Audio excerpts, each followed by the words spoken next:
Morning সবাইকে আমার চ্যানেলে জানাই সবাইকে স্বাগত। আর সকালে উঠে ভাবলাম কিছু ব্রেকফাস্ট বানিয়ে নেওয়া যাক। তো ব্রেড ছিল, হাতের কাছে টুকিটাকি সবজিও ছিল। তো একটু স্যান্ডউইচ বানিয়ে নেব, একটু অন্যরকমই স্যান্ডউইচ। তো চলুন দেখা যাক স্যান্ডউইচ বানাতে আমি কি কি ইউজ করছি। আমি নিয়ে নিয়েছি ব্রেড।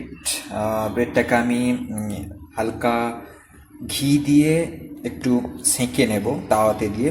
বাটার থাকলে বাটার দিয়ে করতে পারেন। আর এখানে সেদ্ধ করা আলুকে আমি একটু গ্রেট করে নিয়েছি, সেমভাবে সেদ্ধ করা গাজর ওটাকেও আমি গ্রেট করে নিয়েছি। এখানে রয়েছে ক্যাপসিকাম, কুচনো শসা, মটরশুঁটি আর পেঁয়াজ কুচনো কুচনো পেঁয়াজটা আমি পরেই অ্যাড করব।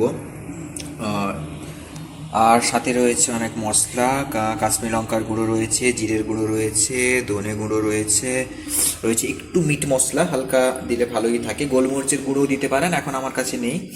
আর আমার কাছে রয়েছে একটা ভাজা মশলা একটুই আছে, এটা হোমমেড ভাজা মশলা, এটা ও আমি দেব। আর একটু ঘি নিয়েছি। আর সাথে রয়েছে একটু red chilli sauce, green chilli sauce, আর রয়েছে টমেটো কেচাপ।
কড়াইতে এবার একটু ঘি আর সর্ষের তেল দিয়ে দিলাম। কড়াইটা গরম হয়ে গেলে এর মধ্যে গোটা জিরে দিয়ে দেবো এবং আস্তে আস্তে ক্যাপসিকাম কুচি আর সেদ্ধ করা গ্রেটেড গাজর, আলু, এগুলো সমস্ত কিছু দিয়ে আর মটরশুঁটি দিয়ে নাড়তে থাকবো।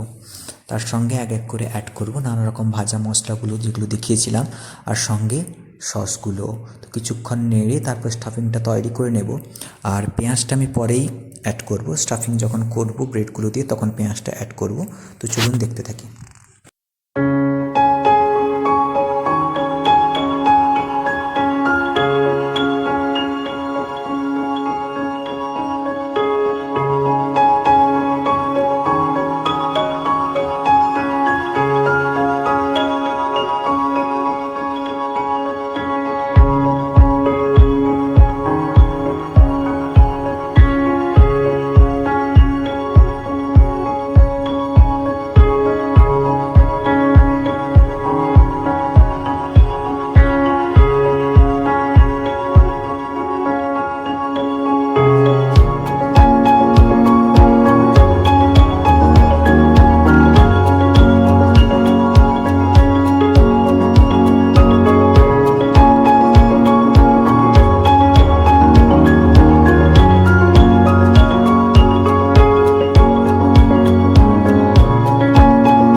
এরপর আমি কি করব, কয়েকটা আমি কি করেছি, পেঁয়াজ ছাড়াই বানিয়ে নিয়েছি।